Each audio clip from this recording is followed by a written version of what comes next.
ہمارے head master صاحب جی آپ کو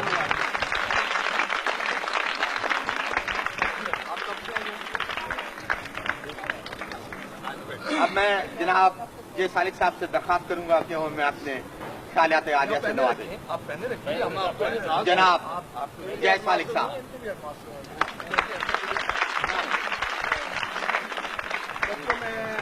میری خواہش تھی میں بڑی دیر سے کہ میں آپ تک پہنچتا لیکن مجھے بدقسمتی یہ مجھے سامنے ہے کہ وقت کی کمی. میری خواہش تھی کہ آپ سے میں ڈیٹیل میں بات چیت کرتا، لیکن بہرحال یہ بھی بہت بڑی بات ہے کہ میں آپ میں موجود ہوں. میں چاہتا تھا کہ میں صبح 7 بجے 8 بجے شروع کروں اور آپ کے پاس تقریباً 1 گھنٹے میں یعنی آپ سے باتیں کرتا، لیکن اب کیونکہ بہت کمی ہے. لیکن میں آپ کو یہ بھی بتا دوں کہ جہاں میں فیڈرل منسٹر ہوں، یہ بہت بڑی بات ہے کہ اس اسکول سے یعنی جسے کہا جاتا ہے کہ ٹاٹو والا اسکول، کیا کہا جاتا ہے؟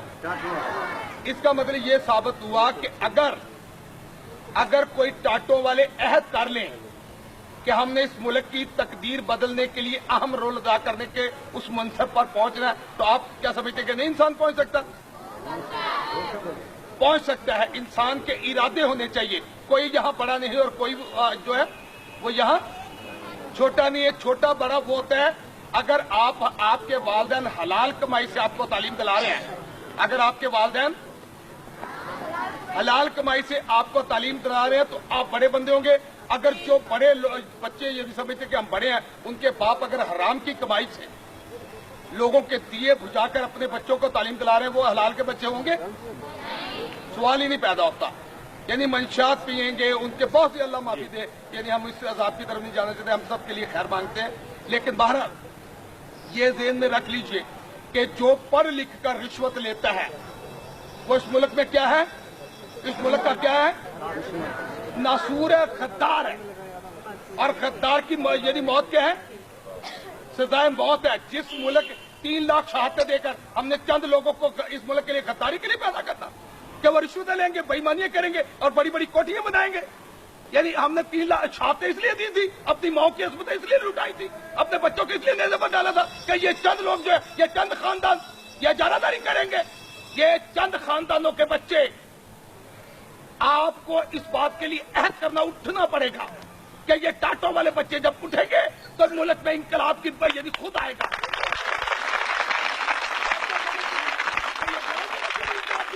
دیکھ لیجیے کہ آپ بڑوں کی ہسٹری، لائف ہسٹری پڑھ لیجیے. آپ تمام جتنی ہے، یعنی اب میرے پاس ٹائم نہیں ہے کہ ابراہیم لنکن سے لے کر میں آپ کو سب کے یعنی آپ کو جتنے یعنی دنیا میں انقلاب لانے ان کی میں اسٹوری یہ بتاؤں. اب وقت کی کمی، لیکن صرف میں آپ کو ایک بتا دوں کہ میرے والد نے سن 1937 میں علامہ کے شہر سے جہاں پاکستان کا خواب دیکھا گیا تھا، وہاں پر فرسٹ پوزیشن میٹرک میں سن 1937 میں حاصل کی تھی. اس وقت پاکستان نہیں بنا تھا اور ابھی بھی آج بھی ریکارڈ پر وہاں موجود ہے. یہاں تو ریکارڈ پر نہیں، میری یعنی کچی کلاس کا وہ ریکارڈ ہے کہ نہیں ہے، لیکن وہاں ریکارڈ موجود ہے کیونکہ میٹرک کا جو گولڈن تختی لگی ہوتی ہے اس میں 37 کا محمد سالک کا سن 1937 کا علامہ کے شہر سے ریکارڈ توڑا. اور اس کے علاوہ میرے والد نے گارڈن کالج کی لائف میں یعنی سن 1941 میں یا 40 میں یعنی انہوں نے گارڈن کالج کی لائف میں FSC میں گرین رنگ کا چوگا پہنا تھا. یعنی مجھ سے زیادہ خوبصورت، مجھ سے قدور، ہر لحاظ سے مجھ سے یعنی نقشوں میں یعنی بیٹر، لیکن اس کے باوجود گرین رنگ کا چوگا پہننا تھا. اس کے بعد فوج میں کورٹ مارشل ہوا، 1 سال سزا کاٹی انگریز کے دور میں، یعنی اس میں کورٹ مارشل ہو گیا اور 1 سال کاٹنے کے بعد 46 میں یعنی ہماری انڈسٹری تھی اس وقت. انڈسٹری آپ اندازہ کریں کہ 46 میں ہمارے والد کی انڈسٹری تھی ایگل کمپنی لمیٹڈ کے نام سے. اور آج میں یہاں موجود ہوں as a federal minister. Pakistan کی یعنی 5 دفعہ الیکٹڈ ممبر ہوں اور 1 مرلہ پلاٹ نہیں، کوئی بینک بیلنس. یہ سارا کریڈٹ جو ہے میں کیونکہ ابتدائی اسکول سے کی ہوئی ہے، جو زندگی میں پہلی جو تعلیم حاصل کرنے کی کلاسوں میں بیٹھنے کا جو طریقہ کار تھا وہ میں نے اس اسکول میں، کیونکہ میری والدہ جو تھی آخری میری والدہ کی ملاقات اور میری والدہ کی آخری ملاقات جو ہے وہ اسی شہر میں ہوئی تھی. اس کے بعد میں یہاں آیا کرتا تھا اسکول میں. یعنی میری والدہ بیمار ہوگی، اس کے بعد وہ ہاسپٹل میں داخل ہوگی، اس کے بعد یعنی میری والدہ کی والدہ لے گی، اسے گاؤں میں لے گی، رحیم یار خاں میں. वहाँ यानी वहाँ पर वो यानी बीमार थी और वहाँ पर वो मतलब है कि खुदा को प्यारी होगी। लेकिन ये शहर जो है ये मेरे लिए इसलिए भी एहसास है कि उसमें मैं समझता हूँ कि इस शहर से मुझे फख्र है। लोग जो है वो भूल जाते हैं अपनी असलियत, अपनी खानदानी भूल जाते हैं, अपनी बैकग्राउंड भूल जाते हैं, अपनी जातें बदल जाते हैं, अपने चेहरे बदल जाते हैं, अपनी तोड़ा बदल जाने दें। आप समझते हैं कि कमीने जब रूज पाते हैं तो माजी भूल जाते हैं। कमीने जब रूज पाते हैं तो माजी भूल जाते हैं। कितने कम ज़र्फ होते हैं ये गुब्बारे के दो ही फूकों में भूल जाते हैं। जो आला ज़र्फ होते हैं, जो आला ज़र्फ होते हैं हमेशा झुक के, यानी आला ज़र्फ जो होते हैं हमेशा झुक के मिलते हैं। यानी आला ज़र्फी इसी में है कि इस स्कूल में मेरी ख्वाहिश थी कि बच्चों में आके ये स्पिरिट पैदा की जाए कि बच्चों ये मत सोचो कि ये कनेड के और बड़े बड़े ये जो कॉन्वेंट स्कूल है इन्हीं के बच्चे यानी हासिल कर। इस वक्त पंजाबी च कहते ने पूरे पाकिस्तान की सियासत के उत्ते इसलिए जे सालक जो है वो हर लिहाज नाल होल्ड किया हुआ कि नहीं किया हुआ। यानी वजारत ने खुद ने ही मांगी, प्लेट में रख कर दी हुई है, चाहिए भी नहीं। देखें कितनी बड़ी बात।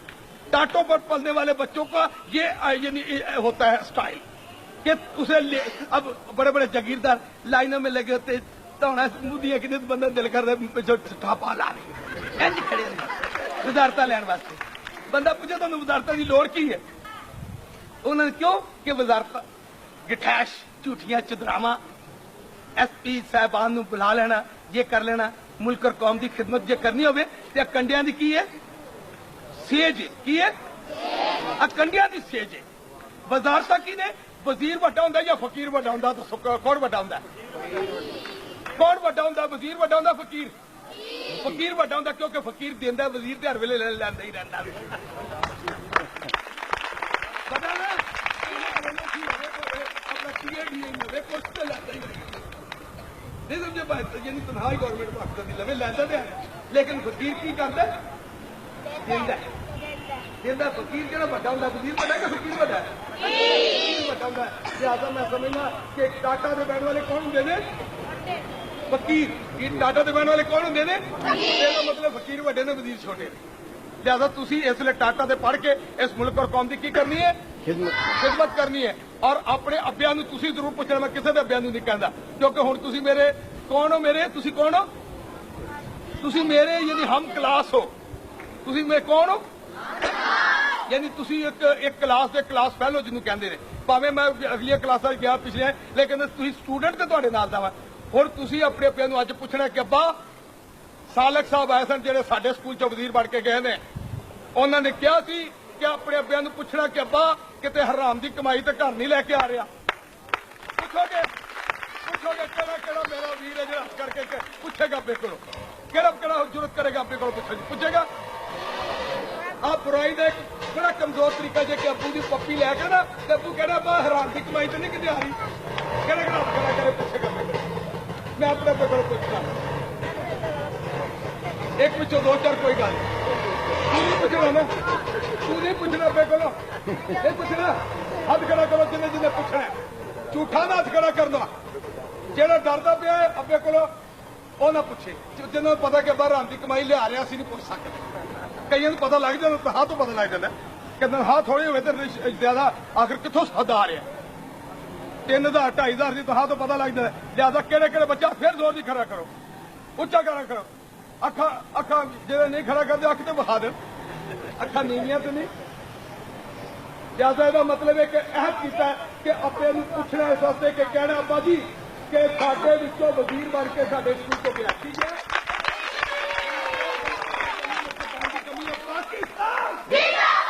पाकिस्तान दसो कि बड़ा बंदा कौन होंदा है? कोई बच्चा यानी जेदा ना यानी अलफ ना शुरू होंदा है वो दसे जल्दी नाल अलफ वाला बस जल्दी नाल आ जाए, जल्दी आ जाए अलफ नाल। बड़ा बंदा कौन होंदा है? खड़ा होकर दस अल्लाह इधर आ जाओ। यानी बंदा अल्लाह दौड़ के आओ, दौड़ो। बड़ा बंदा कौन होंदा है? बंदा अल्लाह।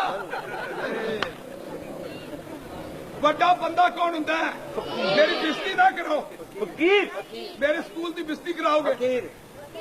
मैं तुहाडे कोल इन्ने सौखे काम दस रहा वा ताकि मैं यानी मतलब बाद च बेइज्जती ना मेरी होवे। और सारे की कहणगे कि सालक साहब ऐसे स्कूल चो पढ़ के आए। ਵੱਡਾ ਬੰਦਾ ਕਿਹੜਾ?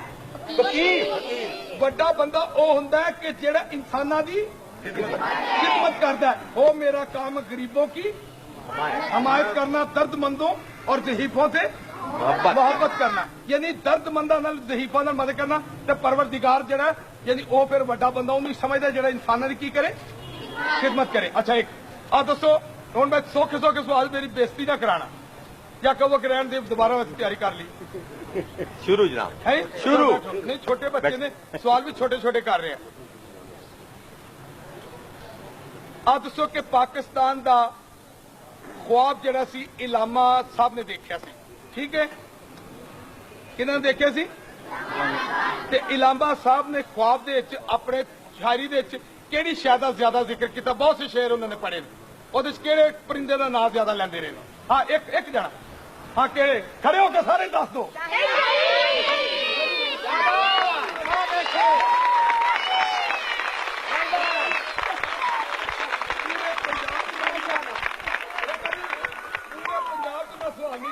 ਪਹਿਲਾ ਸਵਾਲ ਪੁੱਛਿਆ ਇਹਦਾ ਮਤਲਬ ਕਿ ਤੇ ਸ਼ਹੀਨ ਜਿਹੜੇ ਨੇ ਤੇ ਸ਼ਹੀਨ ਦੇ ਕਦੇ ਐਵੇਂ ਨਹੀਂ ਬਣਦੇ ਪਏ ਵਜ਼ੀਰ ਇੱਥੋਂ, ਕੋਈ ਗੱਲ ਹੈ ਪਿੱਛੇ ਸਕੂਲ ਦੀ? ਮਾਸ਼ਾਅੱਲਾ ਹਾਂਜੀ ਹੈ। ਅੱਛਾ ਹੁਣ ਆਪ ਦੱਸੋ ਇੱਕ ਸੈਕਿੰਡ, ਤੁਸੀਂ ਕਿਹੜੇ ਕਿਹੜੇ ਪਾਸ ਹੋ ਗਿਆ? ਜਿਹੜੇ ਸ਼ਹੀਨ ਕਿਹਨਾਂ ਨੇ ਕਿਹਾ ਸੀ? ਆਓ ਸ਼ਾਹੀਨ ਵਾਲੇ ਸ਼ਹੀਨ ਵਾਲੇ ਆਓ, ਲਾਈਨ ਸਾਰੇ ਆ ਜਾਓ ਲਾਈਨ से ਚਲੋ ਇੱਕ ਫੋਟੋ ਇਹਨਾਂ ਨੂੰ ਖਿੱਚ ਲਓ। ਆ ਜੀ ਇੱਧਰ ਆਓ, ਇੱਧਰ ਆ ਜਾਓ, ਉੱਥੇ ਆ ਜਾਓ।